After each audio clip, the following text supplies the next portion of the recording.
Right, guys, so the new Ancient Gears, how good is the deck? Well, we're here to kind of showcase the deck off, so shout out to Maglucious for these awesome replays, showing off how good the deck can be.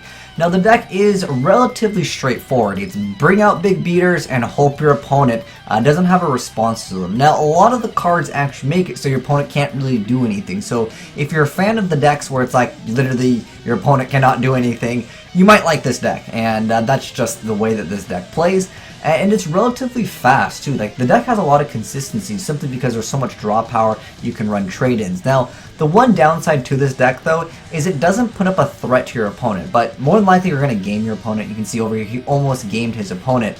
But he was just short 500 life points. But you can see the guy almost made a comeback with the Dark Lords over there, but he was able to use that Storming Mirror Force and then bounce everything back. But nonetheless, it just shows you guys how good the deck can be. And I got a couple replays for you guys that can definitely show you guys some of the easy combos in the deck. And like, machines with limit removal is just one of the most dirty things ever. If you guys remember back in the day when Cleese were a super meta deck, running into them when they would like make a board, they'd be like summon a bunch of monsters. And like, okay, you know, I'm gonna take some damage. Let's try and they attack, and then they drop limit removal, and it's like game.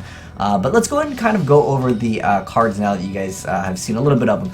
Really, what it really comes down to is a lot of the cards just special summon these big boss monsters, and when they attack, your opponent can't activate anything, and that's really what it comes down to. And again, it's one of those decks where it's like your opponent can't do much once they've gotten to the board. And again, they don't do much in the sense where they're going to be negating your opponent. They do have a card, the Titanic Harbinger Galaxy, Titanic Dragon, or it's the Exceed monster that you saw them make. But all it really comes down to, let me just break down the like bread and butter of the deck. So what it really comes down to, like the new cards that we're going to be talking about real quick, so we can kind of give you guys an idea of how the deck plays, is the Ancient Gear Catapult. So if you control no monsters, you target a face-up card, you control, destroy it. So you can use this in a lot of different decks. But pretty much you destroy Gear Town, and then Gear Town will activate its effect, and you'll also get the Ancient Gear Catapult effect, so you get to just special summon any Ancient Gear monster from your deck, ignoring its summoning condition. So usually what that means is you get to bring out 2 3k beaters, and on top of that, they have that ability to make it so your opponent can't activate anything. If it attacks until the end of the damage step, your opponent can activate spell or trap cards. So pretty much it makes the back row irrelevant once they come out on board. You can see they've got double Quaking Mirror Force, but it doesn't really matter, and that's kind of how the deck wants to play. Now they have another really good card, which is Ancient Gear Wyvern. So with this card, it makes it so when this card is normal or special, you get to add any Ancient Gear card from your deck to your hand. That's a really good effect. And then when this card attacks, it's able to destroy a spell or trap card at the end of the damage step. So that's really decent, and you might be thinking, oh, what's the point of that? But you guys will see later on why this is actually really good for the deck. It actually lets you OTK a lot easier than you would think, because what you can use, you can destroy your own stuff. Now, going back to my point originally when we were talking about the Ancient Gears, making it so like once they reach the board, your opponent can't activate anything when you're attacking. But they have another card that stops you from really doing anything called Ancient Gear Fortress. Now, Ancient Gear monsters you control can't be targeted or destroyed by your opponent's card effects during the turn they are normal or special summon. Your opponent can't activate any card or effects in response to the activation of the effective Ancient Gear card. I think it's supposed to say cards, but anyways, if this card in the spell trap zone is destroyed, you can special summon one Ancient Gear monster from your hand or graveyard. Also, you cannot special summon monsters for the rest of the turn, except for Ancient Gears, and that's pretty much irrelevant, but this card is like so good. It's like, oh, yeah, I protect all my monsters. Oh, you destroy it, let me get out another monster. And again, the Ancient Gears have the effect where they can't activate anything anyways. It's just like, oh my gosh, the power creep in this deck is so evident. Like, it's a really, really strong deck. And in addition to that, the other card that lets you special summon, he'll probably activate it. He activates it every single turn. Maglucious is too good. He really shows off how, again, fast the deck can be. Now, over here you can see he opened up, you know, subpar. He's got some stuff to negate some stuff, so his opponent's not going to be able to do too much this turn. But nonetheless, I've seen a lot of people try the D heroes. I feel like they're just not good enough. Anyways, he's going to go ahead and just get out 2 3k beaters again. And then he's going to go ahead and activate another Gear Town. And then he's going to go ahead and attack. But remember, he can destroy Spell or Trap at the end of the damage step. Destroying his own Gear Town gets him another Gigiltron Dragon, which just makes a game. And then if you don't game your opponent, again, you can still just go into the Titanic card, which, you know, stops your opponent from really doing very much stuff. Majority of decks that are going to be able to come back from Ancient Gears are going to be cards like Raigeki, cards like Dark Hole. Those kind of cards that like mass destruction that destroy everything are what's going to help out against the Ancient Gears, because remember they have the other card where they can't you know, be targeted, so it's a pretty decent effect. And again, it's just during the turn that they're summoned, but more than likely, again, you're going to be able to make it game. Dang, I'm almost dying over here. But yeah, overall, the deck is looking to be very, very powerful. You can see it has that ability to turn 1 through 3, put up a board where you're just gaming your opponent, and your opponent can't do too much about it. Like, in this day and age, like, you have Cyber Dragon Infinity and you have the ABC Dragon. Now, as far as them being viable in the meta versus Trito, there's a lot of decks that can stop this, but pretty much once they've like touched the board, or you're having your effects go off, you're gonna win the game anyway, so you don't need to like stun your opponent. I know like decks like ABC, they really rely on the stun aspect where like they don't let your opponent play. You can see over here he goes for the Falling Meteor Black Dragon. He's gonna go ahead and burn his opponent. He's gonna go ahead and then attack. And then he's going to go ahead and set a few back. Now he's got a Solemn over here. He's got a monster with 3,500 attack. He's going to be able to destroy this, get out double 3k beaters over here that are level 9. So I mean, I believe it's like Dyson Sphere. Does he have it in here? There's a rank 9 that's like, it's not too bad, but overall I think most people are going to be bringing out the Hope Harbinger. And there's also still another card that he is not playing, but the card that you could technically play in the deck also is the other one that was it Felgrand? I believe it's the other level 8 that is a pretty decent card nonetheless. And you can bring out some other things like Lancelot, which is basically like a Solemn on legs, and then it can also attack your opponent directly. And it's a pretty decent card effect when spell or trap effect or another monster effect is activated, you get remove 1. So it does have that stun aspect, but you really don't need it. Again, you're going to OTK, and on top of that you have this where Ancient Gear monsters cannot be targeted or be destroyed by your opponent's card effects during the turn that they were summoned. Again, it's pretty much irrelevant that you know, your opponent comes back next turn with Raigeki, because if you're really worried about that, obviously you can choose the cards that you go for, because it just special summons any of the Ancient Gears, and then his opponent goes ahead and just like, okay, you win the game. But you can see that the deck has a lot of potential to be relatively good. Now I'm going to give you guys a deck profile for it, if you guys want to mess around with the deck yourself and, you know, see how it goes. So let's go ahead and bust out the Ancient Gear. So this is Maglucious as deck build. Credit all goes to him. But I think you guys, if you want to, you can honestly just drop these cards. I feel like Stormy Mirror Force is just a little bit too slow, especially when you're facing off against a lot of decks these days which have these negations. Like I honestly would I would drop all 3 and throw them like a bottomless. I think in this day and age you have to stop things from being summoned in general, because once it goes to the battle phase, they're going to make such a strong board that you're going to lose. So I feel like these cards, they are good against some decks. For example, like Cosmos, this is a great card because you bounce everything back. Really nice, doesn't destroy anything, doesn't let them bring out other things. But for the most part, I think that, again, they're too slow, but that's just my opinion, but they were in the original deck. But I think, other than these cards, the deck is pretty straightforward. You can make a lot of different things in the deck that just pretty much overwhelm your opponent relatively quick. But anyways, let's go and jump into the deck profile. So first off, we've got 2 copies of Ancient Gear Reactor Dragon. So it says if this card is tribute summon, but don't worry about that, you're not going to do that anyways.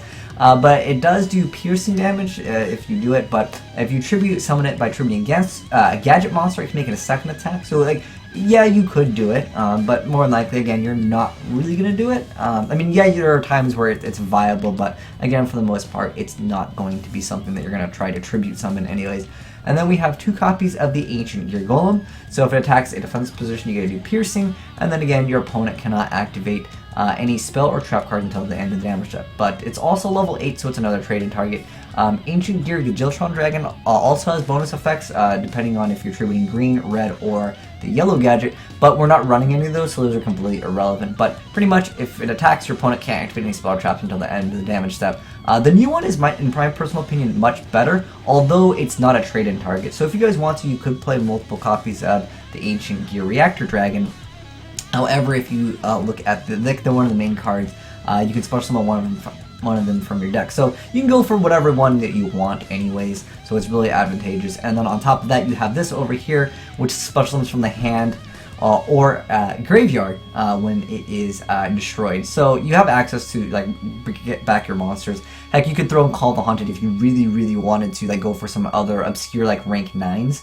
But for the most part, I don't think you really need it. There's not that many great rank 9s. We'll go over that actually a little bit later. But anyways, we got 3 of the new cards, which is the Ancient Gear Wyvern. So it's a normal special. You get to add an Ancient Gear card from your deck account. One of the best cards. Like, it's got 1,700 attacks too. So it's definitely a decent little card. Then we got triple gold and triple silver gadgets. It just helps you go for the rank 4s. Specifically going for the Utopia, the Lightning. It's a really key card against certain decks that just make one card that you need to force out. Like, if you know they have a Cyber Dragon Infinity, they can easily just use that effect on this, and then from there you can, you know, OTK them. Even if they have like an ABC, what they'll usually do is obviously they'll use its effect so they can go ahead and get the triple monsters, and then they can put it back in the grave. So for the most part, it just forces out the negation for CDI, and then again you can play relatively aggressive in the deck, and sometimes you can put up a bunch of beaters, and if they don't have another like negation relatively quick, you can win the game. Although most of the time they're just going to next turn banish whatever you make, so if you just have one monster on board, you can be okay. But that deck is relatively reliant on the first few turns anyways, whereas this deck, you can see that you can kind of open up a little bit strange, but the next turn you can follow up hopefully with something. Again, if you drop these cards, you're looking at a very consistent deck anyways. But next up we got 3 of the Ancient Gear Catapult. So this is one of the cards that has the bonus effect. I don't think he used the bonus effect. It is still like there though. So anyways, you control the monsters, you destroy Gear Town pretty much. Or you can actually destroy the Ancient Gear Fortress. And then you're supposed to summon an Ancient Gear monster from your deck, ignoring its summoning conditions. And then you can banish from your grave, then target a face-up card you control, destroy it, and then you can special summon a token that is level 1. It's just there as an extra bonus defense. It's not really used, but hey, it's better to have it than not have it, right? There might be a situation where you need it. And then 3 Pot of Cupidity because it's amazing, or Desires is what they call it in TCG. Then we got 3 copies of Trade-In, 3 copies of Terraforming, Liberal because sacking is always fair, right? And then we got 3 copies of Ancient Gear Fortress, and then 3 copies of the Gear Town, and then just a solid lineup. And originally he put 3 of these in there. I don't think it's necessary at all. I actually recommend you guys put in Bottomless or any other trap that you guys like in the game right now. I think it's pretty much these are the most relevant ones, and again, Bottomless is still a great option against Pendulum decks and stuff like that. Or you can run any like anti-Pendulum, Vandy's Emptiness, you know, things along the lines of that. That way when you throw up like a board, you're relatively safe. Like if you make a Lancelot, then throw up like an Emptiness, and you're able to like negate anything, like any other secondary out, then you win the game. I feel like Vandy's Emptiness or Bottomless would be a great option. Vandy's Emptiness over Bottomless definitely for sure. But I don't know, I do like Bottomless a lot. But there are times in this deck it's not really that like much of a problem, but I've seen a lot of people sometimes like there's some decks that have a lot of these high level monsters that they can't get out. They flip up an Emptiness and then end up like losing to like just a random normal monster that the other guy summons because he can't get out anything else because he relies on his opponent destroying it. But for the most part, you don't really need any like destruction as far as back row because most of the stuff protects itself anyways. It's like when this card, like they can't be destroyed or targeted, and then on top of that, when they attack, they can't activate anything. So they already kind of protect themselves. But as far as the extract goes, we got number 95, we got Galaxy Eyes Cypher, Blade Dragon, Galaxy Eyes Full Armor. Then we got number 62, we got Galaxy Eyes Cypher Dragon, which is one of the new cards. The most important card I think in the deck is Hope Harbinger. Don't worry about playing like multiple copies of really anything because majority of time with this deck you're going to game your opponent like really fast, as you guys can see in these duels. Then we have Lancelot Solemn on legs. Then we got Utopia Lightning, got the extra Utopia, so you can Utopia to just basically get free extra attachments. We have Dark Rebellion, we have the Utopia, we have Gigant X, we have 101 Silent Honor Arc, then we have Castell and Diamond Direwolf. Now one card that I can recommend to you guys is just throw in a Gaga Cowboy. As you guys can see, there's a lot of times where you're going to be doing 6k damage and then you can deal like 17. I mean, if you're making the other monster anyways, when like this summon, you can summon the other one. I guess technically you could argue that you could game him, but there's random times where a Cowboy helps out. So like, I can recommend you guys to play a Cowboy over like a 101. Like, most of the time, Castell gets the same job done, but there are times where 101 is better because you don't want them to have that card in their graveyard or head back, you know.